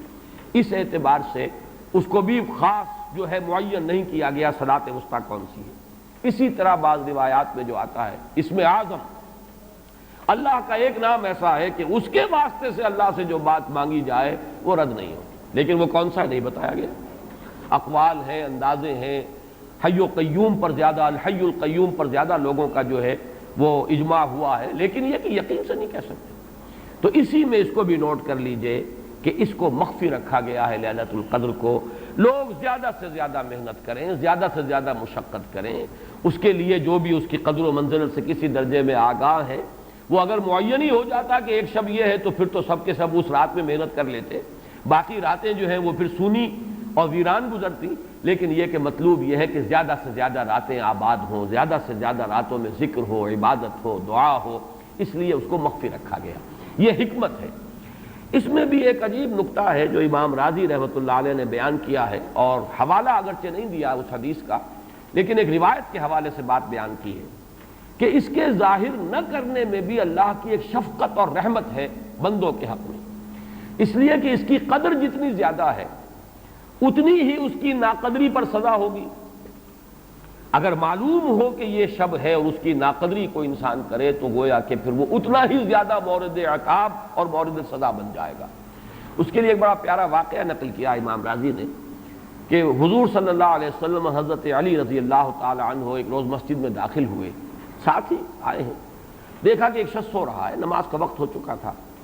حضور نے حضرت علی سے فرمایا کہ اسے جگا دو، اسے ہوش میں لے آؤ تاکہ یہ وضو کرے، نماز کے لیے تیاری کرے۔ حضرت علی نے امتثال امر کیا، جا کر جگا دیا۔ لیکن پھر ایک سوال کیا حضرت علی نے کہ حضور آپ تو خود نیکی کے کاموں میں بہت سبقت فرمانے والے ہیں، سباق بالخیر یہ لفظ آئے، سبقت کرنے والے بہت کثرت کے ساتھ، تو آپ نے یہ جو ہے یہ کام خود کیوں نہیں فرمایا، اور مجھے کیوں اس کے لیے آپ نے حکم دیا؟ آپ خود بھی اسے جگا سکتے تھے۔ آپ نے فرمایا کہ تم اس کی حکمت کو سمجھ لو، میرے جگانے پر اگر وہ نہ جاگتا اور انکار کر دیتا تو کفر ہو جاتا اس کے حق میں، اور تمہارے جگانے پر اگر کوئی تساہل سے بھی وہ کام لیتا تو وہ کفر نہ ہوتا۔ تو یہ ایک فرق ہے کہ اللہ تعالیٰ کی طرف سے ایک شفقت ہے کہ حضور صلی اللہ علیہ وسلم جگاتے اور کسی درجے میں وہ انکار کر دیتا۔ کبھی ایسا بھی ہوتا آدمی نیند میں ہے اور وہ کہتا جاؤ جاؤ مجھے آرام کرنے دو، تو اگر میرے ساتھ یہ معاملہ ہوتا تو وہ کفر کے درجے کو پہنچ جاتی بات، لیکن اگر تمہارے ساتھ یہ معاملہ ہو بھی جاتا تو اس درجے شدید نہ ہوتا۔ تو گویا کہ حضور نے اس شخص پر شفقت کے اعتبار سے یہ شکل اختیار کی کہ خود نہیں جگایا، بلکہ یہ کہ حضرت علی رضی اللہ تعالیٰ عنہ کو حکم دیا کہ اسے جگا دو۔ تو یہ نقطہ کہ لیلۃ القدر کے اخفاء میں یہ بات بھی ہے کہ اگر اس کو عیاں کر دیا جاتا، معین کر دیا جاتا، تو پھر جو لوگ اس سے غافل رہتے پھر وہ بہت سخت ناقدری کا ارتکاب کرتے اور بڑی سزا کے مستوجب ہو جاتے۔ اب چھٹی بحث ہے کہ وہ رات کون سی ہے۔ اگرچہ ایک رائے شاذ یہ بھی ہے کہ وہ رمضان سے باہر کی رات بھی ہو سکتی ہے، لازم نہیں ہے کہ رمضان ہی کی کوئی شب ہو۔ اس میں چونکہ بعض حضرات نے ایک روایت کی وجہ سے جسے ہم شب برات کہتے ہیں، لیلۃ البرات، یہ شعبان کی 15ویں شب، درمیانی شب، اور اس کے بارے میں ایک روایت موجود ہے حضرت عائشہ صدیقہ رضی اللہ تعالی عنہا کی کہ رات کے وقت ان کی آنکھ کھلی اور وہ باری آپ ہی کے پاس شب باشی کی تھی حضور کی، تو حضور موجود نہیں تھے، تو تشویش ہوئی کہاں گئے۔ تو جب تلاش کی گئی تو معلوم ہوا کہ حضور جنت البقیع قبرستان میں پہنچے ہوئے ہیں، اور وہاں آپ ان کے لیے جو بھی وہاں دفن ہیں ان کے لیے استغفار فرما رہے ہیں۔ جب پوچھا گیا معاملہ کیا، تو آپ نے فرمایا یہ بڑی عظیم رات ہے، اور اس رات میں فوت ہونے والوں کا فیصلہ ہو جاتا ہے، پیدا ہونے والوں کا فیصلہ ہو جاتا ہے۔ تو اب وہ بھی ایک لیلہ مبارکہ، اسی وجہ سے بعض لوگوں نے وہ جو سورہ دخان کی ابتدائی آیات ہیں انا انزلناہ فی لیلۃ مبارکۃ، اس کو محمول کیا ہے اسی رات پر کہ جس کو ہم شب برات کہتے ہیں اپنی عام اصطلاح میں، لیلۃ البرات اسے عربی میں کہا جاتا ہے۔ برات کے معنی کسی کا چھٹکارا پا لینا۔ یہ شب برات جو ہے وہ برات شادی والی برات نہیں ہے، بلکہ یہ برات کا لفظ ہے عربی زبان کا، جو ہمارے ہاں وہ غلط العام میں برات شب برات بن گیا ہے۔ برات، برات من اللہ ورسولہ، جو سورہ برات کا پہلا لفظ ہے کہ چھٹکارا پانا، کہ وہ رات بھی ایسی ہے کہ اس میں انسان استغفار کرے اور اللہ تعالیٰ سے اپنے گناہوں کی معافی مانگے تو اپنے آپ کو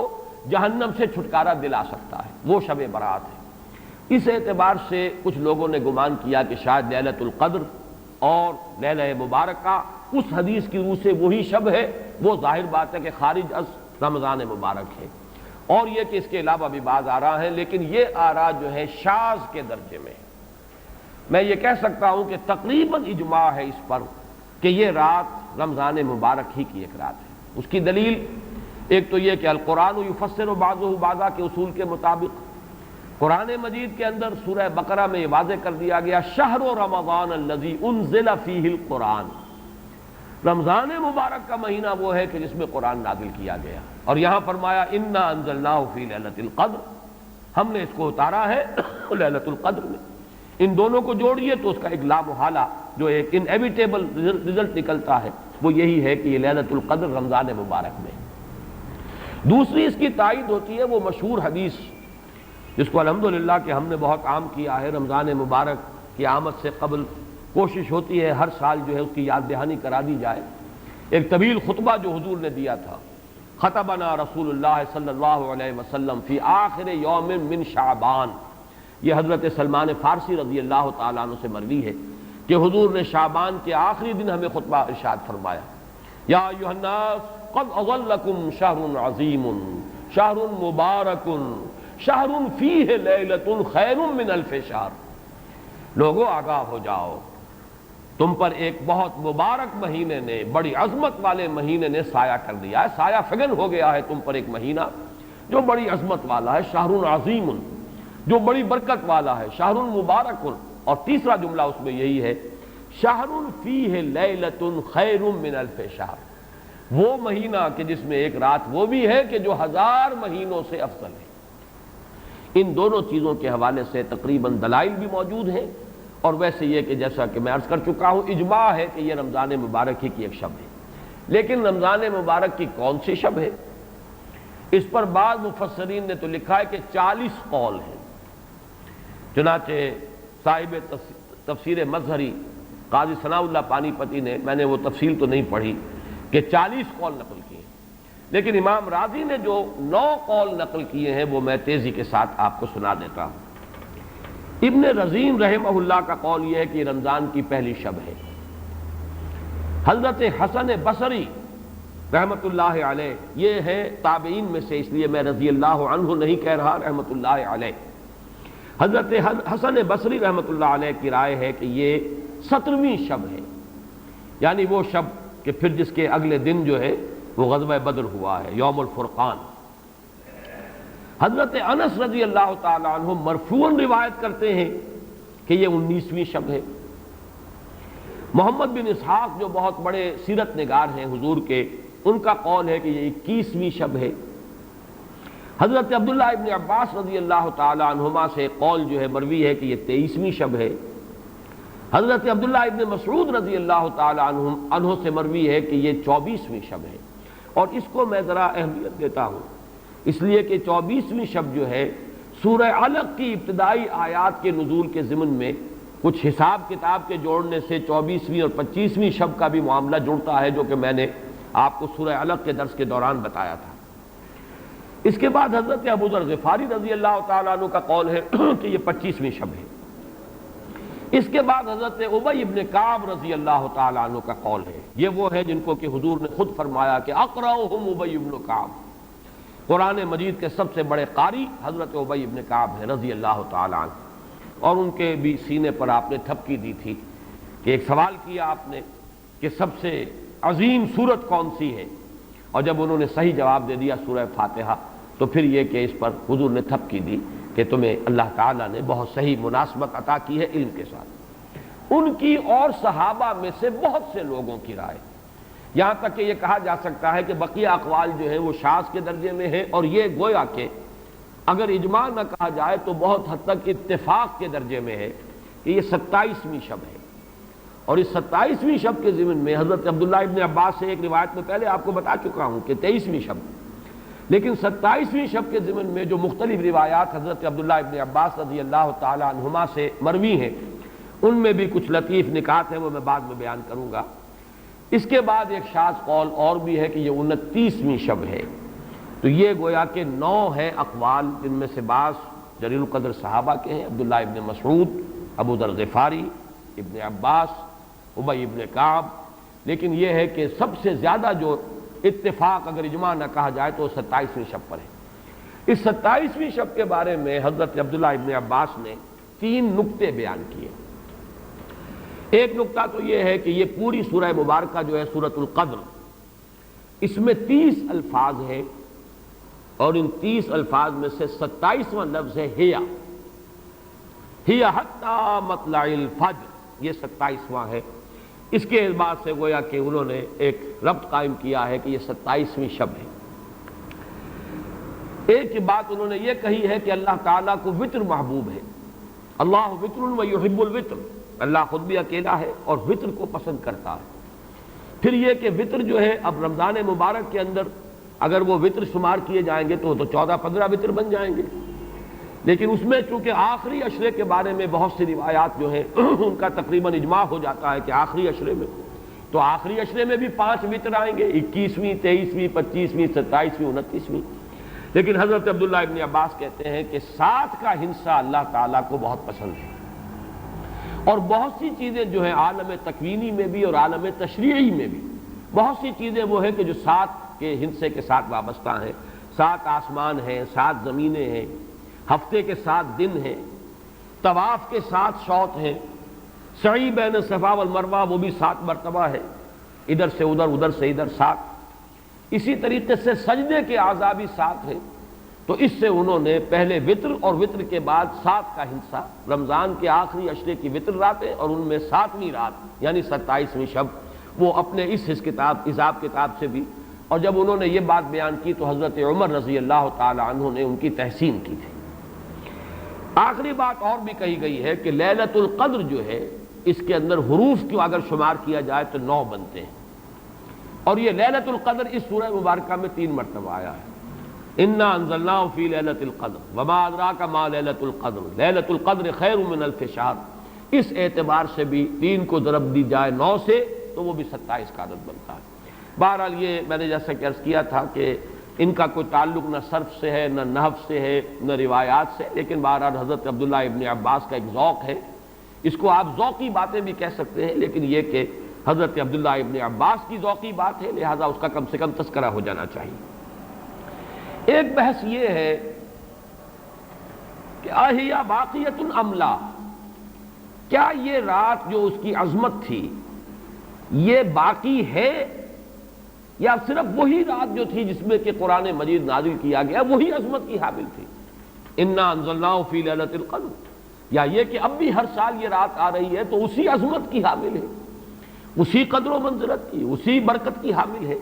اس پر بھی تقریباً ایک اجماع ہے کہ یہ لیلۃ القدر باقی ہے، ہر سال آتی ہے۔ اس کے ضمن میں بلکہ میں چاہتا ہوں کہ اپنے قول کی تصحیح کر دوں کہ میں ایک رائے میں نے ابتدائی دور میں بیان کی ہے اپنے بعض خطبات میں، تقاریر میں، اور وہ جیسا کہ ایک خطیبانہ انداز ہوتا ہے، قرآن مجید کی عظمت کے بیان کے ضمن میں یہ باتیں، یہ بھی نکتے کے درجے کی باتیں ہوتی تھی اور وہ میں بیان کرتا رہا ہوں کہ قرآن ہے اصل عظمت کی حامل شے، جس رات میں یہ قرآن نازل ہوا وہ لیلۃ القدر بن گئی، گویا کہ لیلۃ القدر کی عظمت جو ہے وہ قرآن کی عظمت سے مستعار ہے، جس مہینے میں یہ نازل ہوا وہ مذہب جو ہے وہ مہینہ جو ہے مبارک ہو گیا، شہر المبارک، اور وہ مہینہ جو ہے وہ روزے کی عظیم عبادت کے لیے مختص کر لیا گیا۔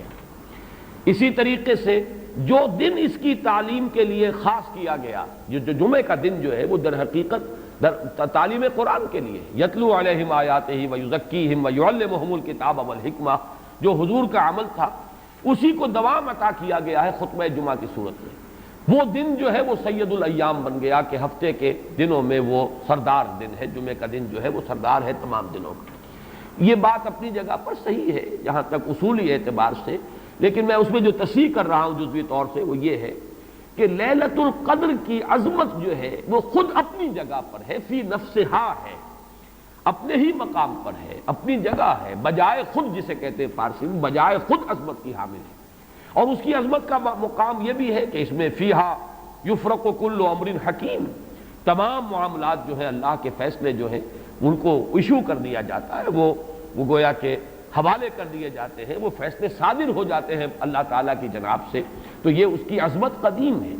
قرآن کا نزول اس کے ساتھ شامل کیا گیا ہے کہ اس عظیم رات کا انتخاب کیا گیا ہے قرآن کے نزول کے لیے۔ یہ میں چاہتا تھا کہ اپنے ان سابقہ بیانات کے ضمن میں یہ تصحیح جو ہے میں آپ کو نوٹ کرا دوں۔ دوسرے یہ کہ آیا اس کے ساتھ اس کا دن بھی اس عظمت میں شامل ہے یا نہیں؟ اس میں بھی اکثر مفسرین کا جواب یہ ہے کہ دن شامل ہے، اس لیے کہ قرآن مجید کا حساب کتاب، عرب کی تقویم، اس میں رات بول کر بھی دن رات مراد لیتے تھے اور یوم بول کر بھی دن رات مراد لیتے تھے۔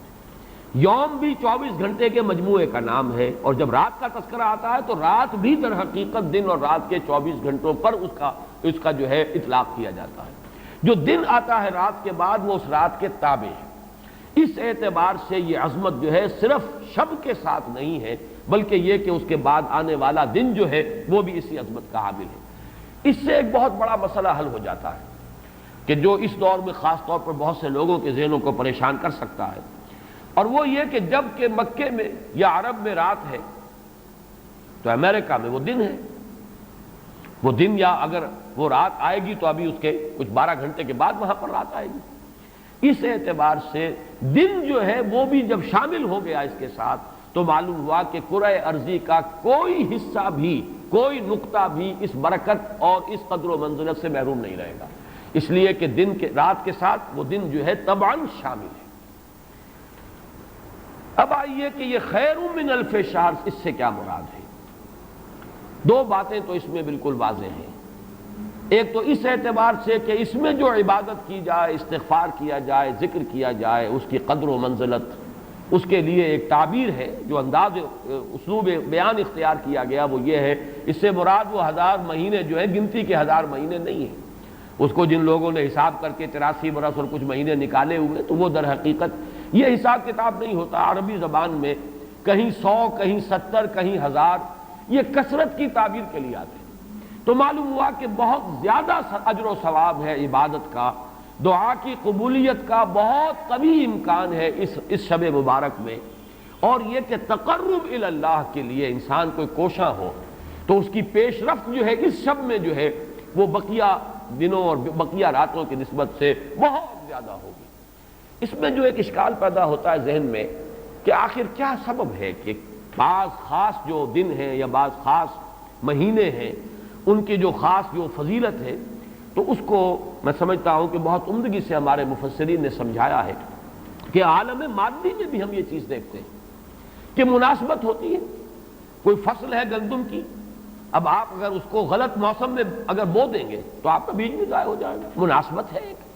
صحیح وقت ہے اس کا، اسی میں اگر وہ فصل جو ہے وہ بوئی جائے گی تو وہ مثمر ہوگی، اس سے آپ کو فصل حاصل ہو جائے گی۔ لیکن اگر آپ نے غیر وقت میں وہی بیج بہترین ہو، دانہ عمدہ سے عمدہ ہو، زمین اچھی سے اچھی ہو، لیکن یہ کہ موسم اگر آپ نے غلط چن لیا ہے تو گویا کہ مناسبت جو ہے اوقات، دنوں، ایام، راتوں،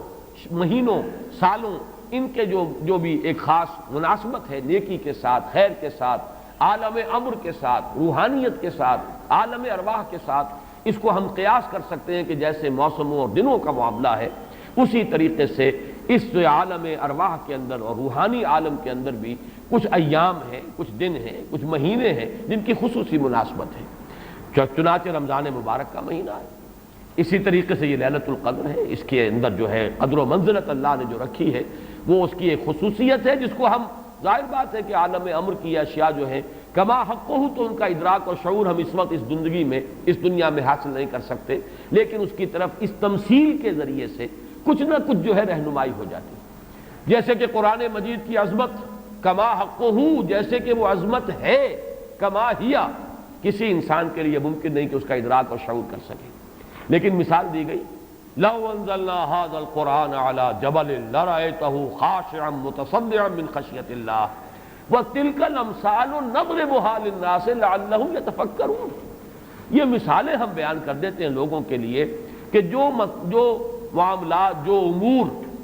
جو لطیف حقائق ان کے ادراک و شعور سے ماوراء ہیں، بلندتر ہیں، اس کا کوئی اجمالی اور کوئی مبہم خاکہ تو ان کے ذہن میں آ ہی جائے ایک تمثیل کی مدد سے۔ اس اعتبار سے اس مادی عالم میں بھی جو موسموں کے اثرات اور ان کی مناسبت یا عدم مناسبت کسی کام کے ساتھ ہے، اس کے حوالے سے ہم سمجھ سکتے ہیں کہ اللہ تعالیٰ نے خاص گھڑیاں، خاص ساعات، جیسے فرمایا گیا کہ جمعے کے دن ایک خاص ساعت ایسی ہے، اب دیکھیے اس کو بھی شمار کر لیجئے، وہ بھی مخفی رکھی گئی ہے کہ وہ ساعت کون سی ہے۔ ایک خاص ساعت ہے کہ اگر کوئی شخص دعا کرے گا اس گھڑی میں تو وہ رد نہیں ہوگی، لیکن اسے خفیہ رکھ دیا گیا۔ بعض حضرات کے خیال میں دونوں خطبوں کے درمیان جو وقت ہو جبکہ امام بیٹھتا ہے یہ وقفہ ہے وہ خاص ساعت، بعض حضرات کے نزدیک وہ نماز کے ادا ہونے سے لے کر عصر تک کا وقفہ ہے۔ لہذا بہت سے حضرات کو آپ نے دیکھا ہوگا کہ وہ جمعے کے روز نماز جمعہ ادا کرنے کے بعد سے عصر تک مسجد میں قیام کرتے ہیں، ذکر اور تلاوت اس میں مشغول رہتے ہیں۔ بعض حضرات کے نزدیک اس سے مراد ہے اذان ہونے سے نماز کے ادا ہو جانے تک، اذا نودی للصلاۃ من یوم الجمعۃ فاسعوا الی ذکر اللہ وذروا البیع اور فاذا قضیت الصلاۃ فانتشروا فی الارض، ان دونوں کے مابین جو وقت ہے وہ گویا کہ اس کا، لیکن اس کو بھی مخفی رکھ دیا گیا۔ وہ جو میں نے کچھ لسٹ گنوائی تھی کہ عظمت والی چیزوں کو اللہ نے چھپایا ہے، اسے مخفی رکھا ہے، اسی میں اس کو بھی شامل کر لیجئے کہ ایک گھڑی ہے جمعے کے دن، ایک وقت ہے، ایک ساعت ہے، اس میں جو دعا کی جائے قبول ہو جائے گی۔ اسی طریقے سے یہ لیلۃ القدر ہے، اسی طریقے سے اور مختلف چیزیں۔ تو لیلۃ القدر خیر من الف شہر تنزل الملائکۃ والروح فیہا باذن ربہم من کل امر، نازل ہوتے ہیں فرشتے اور الروح، اگرچہ الروح کے بارے میں اس کا مصداق کیا ہے بہت سے اقوال ہیں، لیکن یہاں پر اکثر و بیشتر مفسرین جو ہے متفق ہیں کہ یہاں مراد حضرت جبرائیل علیہ الصلوۃ والسلام، فرشتوں میں ان کے چونکہ ایک خاص مقام ہے، بہت اونچا ان کا مقام ہے، کہا جا سکتا ہے سید الملائکہ، تمام فرشتوں کے وہ سردار ہیں۔ یہی وجہ ہے کہ وہی ہے قرآن کے نازل کرنے والے۔ یہ عظیم اللہ کا پیغام جو ہے، نوع انسان را پیام آخری حامل او رحمت للعالمین، تو اس کے لانے والے بھی جو ہیں وہ فرشتوں میں، جیسے کہ میں نے وہ آیات آپ کو اس سے پہلے بھی سنائی کہ انہ لقول رسول کریم ذی قوت عند ذی العرش مکین مطاع ثم امین۔ اب یہ ساری مدح جو ہو رہی ہے، تعریف ہو رہی ہے حضرت جبرائیل علیہ السلام کی، تو یہ گویا کہ عطف الخاص علی العام کی ایک مثال ہے۔ تمام ملائکہ، الملائکہ، بہت سے ملائکہ، اور یہاں پہ اس سے اندازہ کیجئے کہ معلوم ہوتا ہے بہت کثیر تعداد میں ملائکہ ہیں جن کا نزول ہوتا ہے۔ وہ جو میں نے قدر کا ایک مفہوم بیان کیا گیا تھا کہ اتنے ملائکہ آتے ہیں کہ زمین پر جگہ نہیں رہتی، اور لیلۃ القدر سے مراد لیلۃ الضیق ہے کہ ملائکہ کے لیے، اس کا چونکہ ابھی حال ہی میں مجھے تجربہ ہوا ہے کہ جب ہم نے طواف وداع کیا ہے تو وہ ہم نے دیکھا ہے ضیق کی وہ کیفیت جو ہے، وہ تنگی کہ وہاں پر جگہ جو ہے آدمی کا سانس لینا مشکل ہو جاتا ہے، اس درجے تنگی۔ تو اب یہ تو ایک عالم مادی کا ضیق تھا جو ہم دیکھا ہے، جس کا ہمیں تجربہ ہو گیا۔ عالم ارواح میں فرشتوں کا ضیق کہ اتنے فرشتے نازل ہو جائیں کہ ان کو تنگی محسوس ہو، ان کو اپنے لیے جگہ نہ مل رہی ہو زمین پر، تو یہ بھی ایک مفہوم ہے۔ تنزل الملائکۃ والروح، نازل ہوتے ہیں فرشتے اور جبرائیل، بالخصوص حضرت جبرائیل علیہ الصلوۃ والسلام، فیہا، اس شب میں، باذن ربہم من کل امر سلام، وہ اپنے رب کے اذن سے۔ اس میں گویا کہ وہ جڑ کاٹی جا رہی ہے، جیسا کہ میں نے بارہا بیان کیا ہے کہ ایمان بالملائکہ ہی بگڑ کر مشرکانہ نظام کی شکل اختیار کر لیتا ہے۔ یہ دیویوں اور دیوتاؤں کا تصور جو دنیا میں ہے، گاڈز اینڈ گاڈیسز، اور یہ جو بھی عربوں کے ہاں تھا آلہہ کا تصور، یہ در حقیقت فرشتوں کا تصور ہے جو بگڑ گیا۔ ہم جانتے ہیں فرشتہ پہاڑوں کا ایک فرشتہ ہے، ملک الجبال، جو حضور کی خدمت میں حاضر ہوا تھا یوم طائف کو۔ اگر آپ مجھے حکم دیں میں ان پہاڑوں کو آپس میں ٹکرا دوں اور جن لوگوں نے آپ کے ساتھ یہ زیادتی کی ہے وہ سرمے کی طرح پس کر رہ جائیں۔ ملک الجبال ایک فرشتہ ہے کہ جو پہاڑوں پر معمور ہے، اسی کو کہہ دیا گیا پہاڑوں کا دیوتا۔ فرق کیا ہے ملک الجبال اور پہاڑوں کا دیوتا میں؟ فرق کیا ہے؟ دیوتا کے ساتھ تصور یہ کہ اسے کچھ اختیار حاصل ہے، جبکہ فرشتوں کے بارے میں جو صراحت قرآن کرتا ہے ان کے پاس اختیار کوئی نہیں۔ یفعلون ما یؤمرون، وہ وہی کچھ کرتے ہیں جو جس کا انہیں حکم دیا جاتا ہے۔ لا یعصون اللہ ما امرهم ویفعلون ما یؤمرون، وہ اللہ کے کسی حکم کی نافرمانی نہیں کرتے، وہی کرتے ہیں جس کا ان کو حکم ہوتا ہے۔ اور وہ آیت جو میں نے پہلے بھی آج سنائی ہے، حضرت جبرائیل نے حضور کے اس شکوے یا گلے کے جواب میں جو بھی کہا، اپنی وضاحت پیش کی، ما نتنزل الا بامر ربک، اے نبی، اے محمد صلی اللہ علیہ وسلم، آپ کا شوق اپنی جگہ، لیکن ہم نازل نہیں ہو سکتے آپ کے رب کے اذن کے بغیر، آپ کے رب کے حکم کے بغیر، ہمارا اختیار نہیں ہے۔ اور وہ مقام اس اعتبار سے عظیم ترین مقام ہے قرآن مجید کا، ذروۃ السنام ہے، لہو ما بین ایدینا وما خلفنا وما بین ذالک، اللہ ہی کا اختیار ہے اس پر بھی جو ہمارے سامنے ہے، اللہ کے اختیار میں ہے وہ بھی جو ہمارے پیچھے ہے، اور اللہ کے اختیار میں وہ بھی جو ان دونوں کے مابین ہے۔ اب ان دونوں کے مابین کیا ہے؟ میرے آگے یہ سب کچھ ہے، میرے پیچھے یہ سب کچھ ہے، میرے آگے اور پیچھے کے مابین کون ہے؟ میں ہوں۔ گویا کہ ملائکہ بالکلیہ اللہ کے اختیار میں ہے، ان کا کوئی اختیار جو ہے اپنا نہیں ہے، اگرچہ بہت ملائکہ مقربین ہے، مقام بہت بلند ہے، نوری مخلوق ہے۔ چنانچہ مسلم شریف میں حضرت عائشہ صدیقہ رضی اللہ تعالیٰ عنہ سے روایت موجود ہے کہ اللہ نے فرشتوں کو نور سے پیدا کیا، نوری الخلق، نوری الاصل، پھر یہ کہ مقربین، اللہ کے بہت قریب قرب رکھنے والے، لیکن اختیار نہیں، جو حکم ملتا ہے کرتے۔ بس یہ بات پیش نظر رہے تو ایمان بالملائکہ جو لازم ہے، ہمارے ایمانیات کا جزو لا ینفک ہے۔ آمنت باللہ وملائکتہ وکتبہ ورسلہ والیوم الآخر والقدر خیرہ وشرہ من اللہ تعالی والبعث بعد الموت۔ ایمان باللہ کے فوراً بعد ایمان بالملائکہ ہے، لازم ہے۔ لیکن یہ کہ ذرا سا دیکھیے بال برابر ادھر سے ادھر ہو جانے سے وہ جو ہے کہ رفتم کے خارج پاکشم محمل نہا شد از نظر، یک لحظہ غافل گشتم و 100 سال راہم دور شد، ایک لحظے کی غفلت جو ہے وہ 100 سال کی دوری ڈال دیتی ہے راستے کے اندر، ایک لحظے کی ذرا سی یہ لغزش جو ہے۔ اگر ان ملائکہ کے بارے میں یہ تصور قائم ہو جائے کہ یہ بھی صاحب اختیار ہے تو ٹھیک ہے، پھر کچھ دنڈوت ہونی چاہیے، پھر کچھ چڑھاوے چڑھانے چاہیے، پھر ان سے دعائیں کرنی چاہیے، ان سے استغاثہ ہونا چاہیے، ان کو پکارا جانا چاہیے۔ وہ سارا کا سارا شرک کا جو طومار ہے اب اس کے لیے پورا جواز پیدا ہو گیا اگر ذرا سی یہ علمی غلطی ہو جائے۔ تو اسی لیے یہاں پر خاص طور پر تنزل الملائکۃ والروح فیہا باذن ربہم، اپنے رب کے اذن سے نازل ہوتے، از خود نازل نہیں ہوتے۔ یہی بات ہے کہ جو وہاں فرمائی گئی ہے اس سورہ مبارکہ میں، فیہا یفرق کل امر حکیم امرا من عندنا، ہمارے پاس سے وہ امر جاتا ہے، کسی اور کا اختیار نہیں ہے، امرا من عندنا، اس کا فیصلہ ہم کرتے ہیں، یدبر الامر ہم ہیں، تدبیر امر ہم کرتے ہیں، فیصلہ کرنے والے ہم ہیں، حکم دینے والے ہم ہیں، تقدیر کا تعین کرنے والے ہم ہیں، اس کے لیے حکم ایشو کرنے والے ہم ہیں۔ تو فرمایا امرا من عندنا انا کنا مرسلین، اور ہم ہی ہیں کہ جو بھیجنے والے ہیں، اپنے فرشتوں کو بھیجتے ہیں تنفیذ امر کے لیے، اپنے رسولوں کو بھیجتے ہیں لوگوں کو خبردار کرنے کے لیے، جو کہ اگلی صورت کا مقصد ہے، جو مرکزی مضمون ہے کہ مقصد رسالت ہے کیا۔ تو فرمایا تنزل الملائکۃ والروح فیہا باذن ربہم من کل امر۔ اب دیکھیے کل امر کس طرح یہ الفاظ جو ہے ایک دوسرے کے ساتھ ان دونوں مقامات کے جو ٹیلی کر رہے ہیں۔ انا انزلناہ فی لیلۃ القدر، انا انزلناہ فی لیلۃ مبارکۃ، قدر اور مبارک یہ دونوں ایک دوسرے کے مقابل میں آ گئے۔ یہاں فرمایا من کل امر، تنزل الملائکۃ والروح فیہا باذن ربہم من کل امر،